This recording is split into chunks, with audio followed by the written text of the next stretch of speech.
It's been tuned a few times. Okay, we are doing. Oh, I wouldn't engage.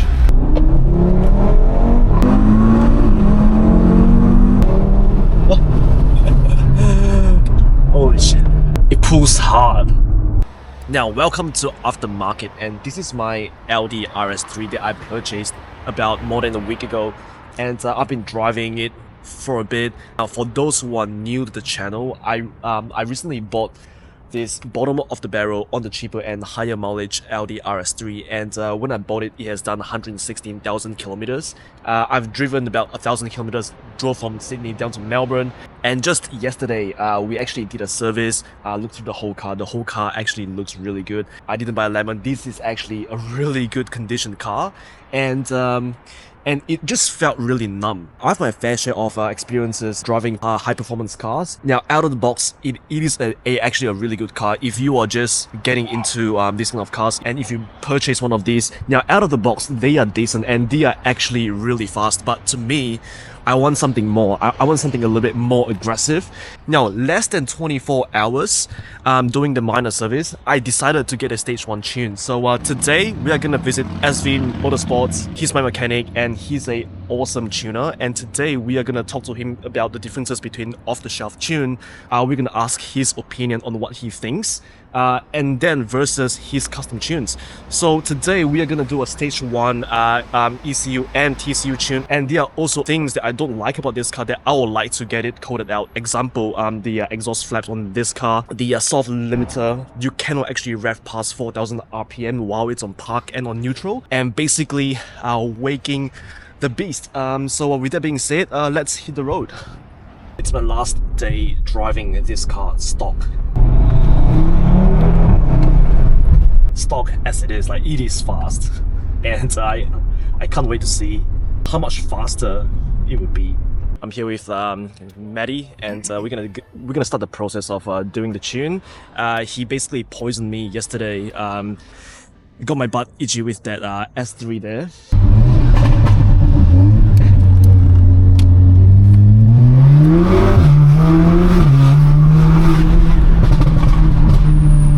And I was like, I gotta do something to my car. And it's only been less than 24 hours since I got the minor service. Walk us through the process, like what are you doing now, and how do you get it done by doing a custom tune? Well, we've got a jumping spider on our laptop. Come on, bro. He's kind of cute. We're gonna do a read first. Get all the information from the stock ECU. Yeah. And TCU, and then we'll see if we've got anything already on hand that we can play with. Yeah. Otherwise, I'll have to go home and write a whole new file. When you say revisions, that's like every car has like different versions of Yeah, there's different software versions. Why do they do that? Why don't they just use like one? Honestly, I have no idea, and it really does my head in sometimes. So basically, if it doesn't have, or like if you don't have it on file, how do you come up with like the whole, like you have to write it all by yourself? So we've got the stock file, and from our previous tunes, I might already have a stage 1 that we've done, so we can start with that, do some logs, see where it's at. If we can increase a bit more timing because your car likes it more, then we will add a bit more boost if your temps are good. Today's a really good day to download because it's hot. Really? I thought like it's the other way around. Like wouldn't it be better if it's a bit cold? You would think so, but then if you tune a car in the cold and you adjust your boost and timing for when it's cold, what happens when it's hot? Oh, yeah. Makes sense. Cool. I'd rather have it nice and ready in the heat, so that it doesn't matter how hot it is, it will be fine. Yeah. Yeah, a lot of people with these cars, they get APR 034IE engineering OTS tune, as people will call it. So you are one of the best tuners in Melbourne. So what's the difference between OTS that people would just buy off the internet, plug in and tune it, versus like you actually tuning it? So basically the difference between OTS and custom tunes is that with OTS it is a one-fits-all kind of business. So they'll rely heavily on the ECU's ability to either reduce timing if that particular motor isn't suited for whatever purpose you're trying to get out of it. And that's basically the difference. They tend to pump, depending on which brand you go for. APR tends to put a lot of boost versus their timing. IE is a little bit more conservative. 034, I haven't really had any experience with 034. In terms of their tunes for the Dazzlers, I've had a lot of experience with their tunes on the MLB platform, getting into lots of arguments online with them, like personally calling them out. But on the Dazzlers, I can't say I've heard anything. Whereas we will tune to your specific motor. So if your engine likes a bit more boost and timing, then we will give it a bit more boost and timing. If yours is a little bit more fragile and it doesn't, then we will not give it to it.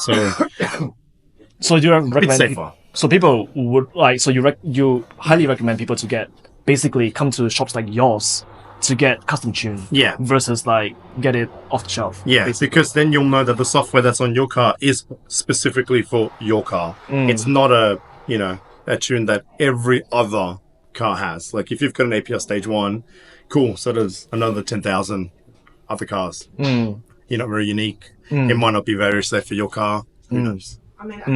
Yeah. Okay, so the difference between stage 1 and stage 2 is basically the hardware that comes. The hardware, as well as, well, I don't know about other brands or other tuners, but with us, we tend to limit boost depending on your mods. So I come from a background of JDM. We don't do stages. Exactly. We do parts. So if you don't have the parts to run more boost, then we're not going to give you more boost. As simple as that. You want more boost, go somewhere else. If you want to blow your engine up, I don't care. Go somewhere else. It's not going to happen here. So basically, the whole stages thing is not really for us. We sell more packages. So I guess the equivalent of a stage 2 would be not the same as other places because we do have a minimum of things. So if you go, say, we'll pretend it's your car. We'll go for a stage 2.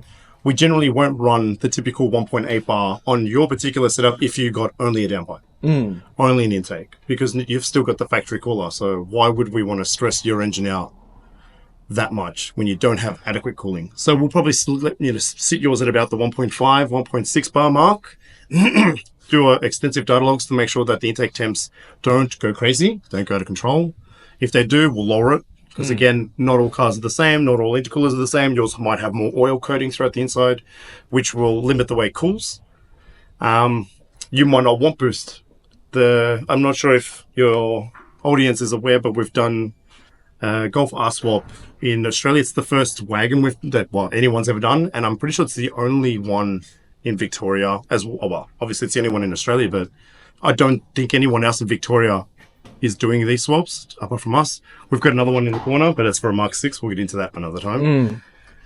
He didn't want, I'll rephrase that, not him, his partner didn't want a lot of boost. So we limited his boost down to, I think it was 1.5 bar. Even though he has the supporting mods, he's got the downpipe, the intake, and the big intercooler, but his partner was like, I don't want to go in too fast, so can we cap it a little bit? So we did. You can't do that with off the shelf. Off the shelf, you get what you're given, and that's it. You got something to say about it, bad luck. No one's listening because they don't do custom. They don't adjust your tunes.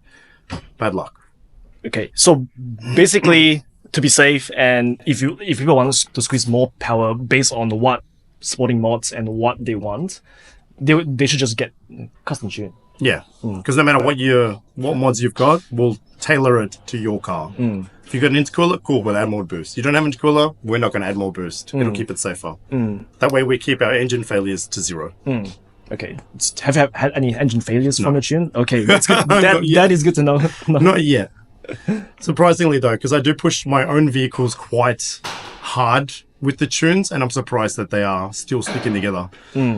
Despite their performance. Yeah, I mean, like you have your own examples with your cars and your customers' cars. Yeah, well, the RS5 that we had, which used to belong to Ekai, if anyone knows that, we put that on E85, set the red line to just under 9,000 RPM, and that car went 11.7, which is the quickest any naturally aspirated RS5 has gone in the world.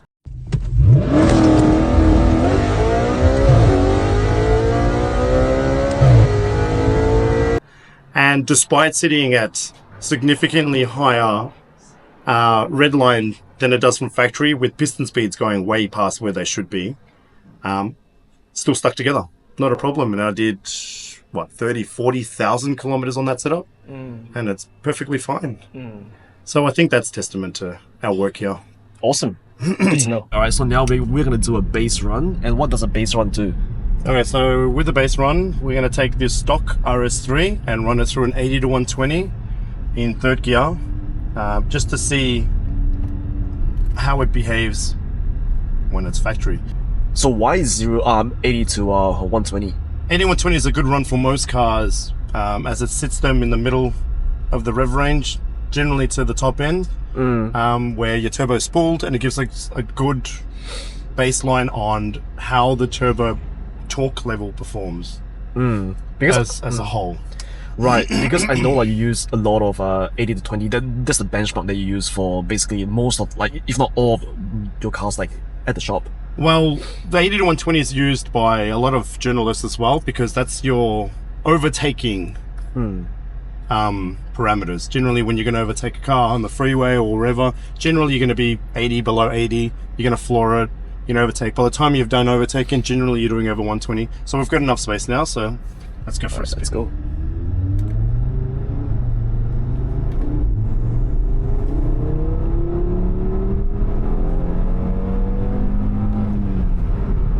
Alright, so on our race box, we've scored a 3.04 seconds, which is pretty standard for an RS3 that's in stock pre-facelift. Facelift.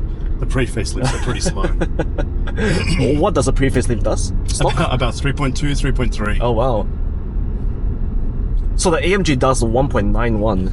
That's insane for stock. That was stock. Yeah, that AMG is insane. Like I said, it's only been beaten by, actually it's been beaten by 2 other cars now. By an RS3 that was stage 2 on ethanol. So keep note of that. It needs to be stage 2 and on ethanol to beat your stock AMG. And the other car was an RS7, also stage 2. And both of them didn't beat the AMG by that much.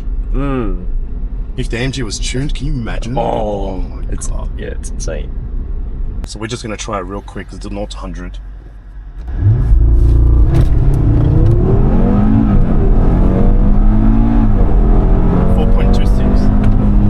4.26. Wow.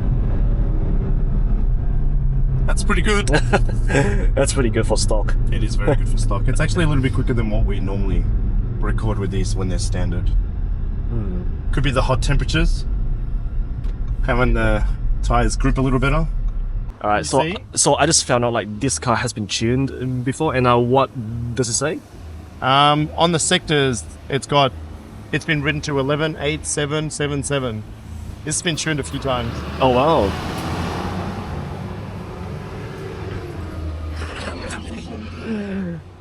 I mean, like, it's not surprising though. It's an RS3. Yeah. You did a flash already, so now we are just going to go for a drive to data log it. Okay. Now give it some revs. Oh, it sounds sick. That is so much better than like.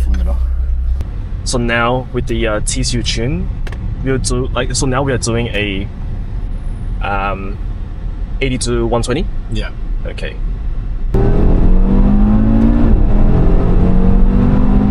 Oh jeez. Oh, it's got really good brakes. You can stop harder if you want. I think the heat is starting to take its toll on us. Yeah, 2.46. So the heat is starting to kick in. This poor car is being punished in the heat. Okay, we are doing. Oh, I wouldn't engage. We'll spin. 399.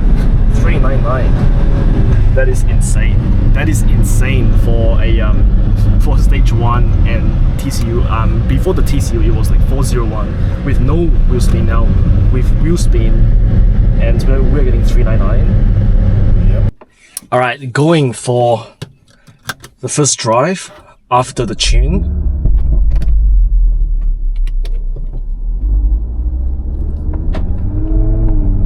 And straight away, I can tell the gearbox is a lot more responsive now compared to before the tune. It actually shifts a lot faster. And then let's do a quick pull.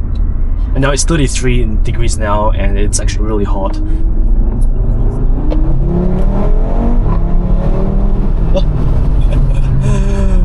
Holy shit. It pulls hard.